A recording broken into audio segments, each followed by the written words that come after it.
రాష్ట్ర వ్యాప్తంగా ఉన్న సంక్షేమ వసతి గృహాల్లో చదువుకునే విద్యార్థులందరికీ ఒకే తరహా భోజనం ఇచ్చేందుకు కామన్ డైట్ పథకాన్ని ప్రారంభించాం. ప్రభుత్వ పాఠశాలలో చదివే 10వ తరగతి విద్యార్థులకి సాయంత్రం వేళ స్నాక్స్ కూడా ఇస్తున్నాం. పాఠశాలలో అమలుపరిచే మధ్యాహ్న భోజన పథకం మరియు సంక్షేమ వసతి గృహాల్లో ఆహార పదార్థాలను తయారు చేసి నిల్వ ఉంచే విషయంలో ఒక నిర్దిష్ట వ్యవహార శైలిని పాటించడం ద్వారా విద్యార్థులకు పరిశుద్ధమైన మరియు ఆరోగ్యకరమైన ఆహారాన్ని అందించడం సాధ్యమవుతుంది.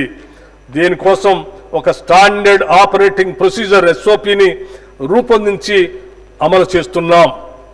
Education is future insurance.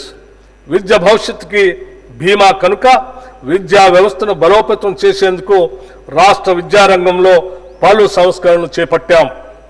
అంతర్జాతీయ ప్రమాణాలతో కూడిన విద్యను అందించే లక్ష్యంతో ఒక సమగ్ర విధాన రూపకల్పనకి తెలంగాణ విద్యా కమిషన్ను ఏర్పాటు చేశాం.